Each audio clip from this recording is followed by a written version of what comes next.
You're watching our special coverage of India's race to power. Today is a big day for Indians as the key states that went to the polls and the counting of the people's mandate has officially started of these state assembly elections. What makes this election so significant is the immediate question. Absolutely indeed, Molly. This is going to be an incredibly important election. The results will be watched very closely. It is the sheer scale of the democratic exercise. The 5 Indian states together are spread over 900,000 square kilometers. To put that in perspective, this is bigger than the size of France, Germany and Poland combined. Now, these states, in fact, have a population of over 184 million people, according to the last census. Again, that's more than the combined population of France and Italy, just for context here. Now, in total, 15% of India's population residing in these states. The mood in these states is crucial in deciding the government at the center and just to gauge the mood on the ground. It's also not just the size, of these states that's so crucial and so important. The election is also witnessing a diverse set of people coming out to vote. A record 6 million first-time voters, in fact, got registered this poll season. Indeed, and in many constituencies, in fact, women voters outnumbered men, and the Election Commission went to great lengths to set up polling booths in the remote forests of Chhattisgarh. This election, after all, is a testament to the robustness of Indian democracy. And after this, all eyes are on the general election in 2024. That's absolutely true, because this, remember, is a countdown to what is likely to happen in 2024. And no one at this moment can predict, because it is still about 6 months away. But today it is about what is going to happen in these states. And Indian elections are unpredictable. If there is anything that you can talk about the Indian elections, it's simply not possible to know which way the wind is, of course, been blowing.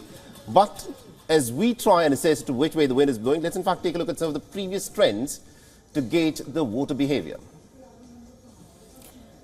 Now, while electoral win is most definitely an indicator of the party popularity, the results of these assembly elections may or may not have a bearing on the 2024 general election. Remember, that's just about 5 months away. That's a crucial point that you made there, Molly, because, people in India are very smart. They know what the issues in the state are, they know what the issues in the center are, and they also recognize who their leaders are in the center and the state. So you could have a different party win in the state, but the wind can sweep in a completely different direction when it comes to the center. This is something that's been witnessed time and time again. Indeed, and we will be, in fact, taking a look back at what the key takeaways from those earlier state elections and the following general election have been. But let's also just take a look at the states of Rajasthan, Madhya Pradesh and Chhattisgarh. These states alone accounting for 65 of the 543 seats in the Lok Sabha. That's how crucial their contribution is.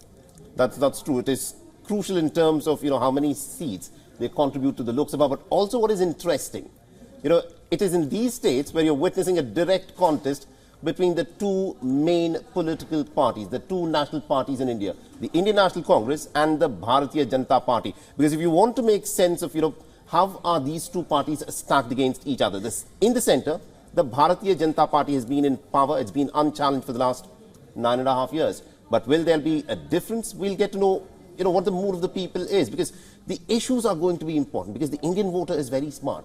The Indian voter not just chooses the charisma of the politician, but they choose on the basis of their issues.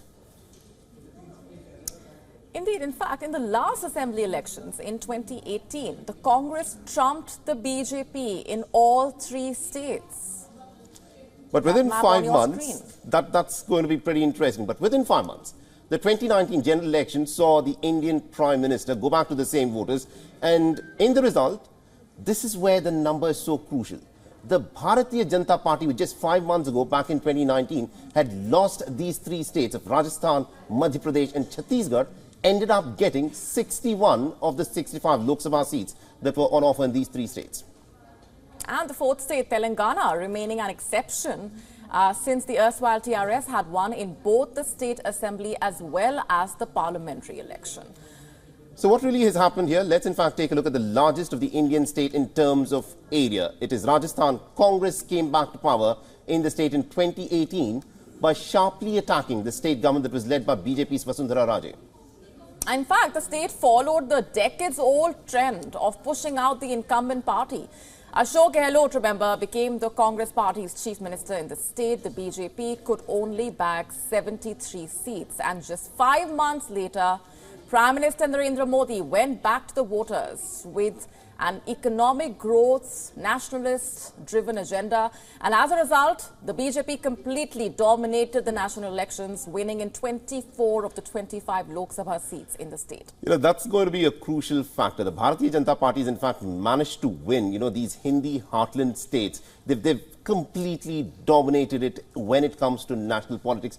We need to see as to which way that will happen, because in the next 6 months from now, these very states could vote very differently. We do not know what will happen. In fact, moving south from the east of Rajasthan, let's in fact get you what has been happening in Madhya Pradesh, where the state has been a bastion for the Bharatiya Janata Party for many decades. However, Bharatiya Janata Party's winning streak had taken a bit of a beating in 2018. In fact, that was when the Congress trumped at 114 seats in the 230-seat assembly, and once again they managed to project a strong local leadership. Targeted the incumbent BJP's chief minister Shivraj Singh Chauhan and made populist promises, including loan waivers, a very crucial aspect, also subsidies that caught the imagination of the voter. Shivraj Singh Chauhan is going to be a very important personality today to watch out for, because he's been in power in Madhya Pradesh for so long. And in many ways, this election is, within Madhya Pradesh, a referendum on his politics.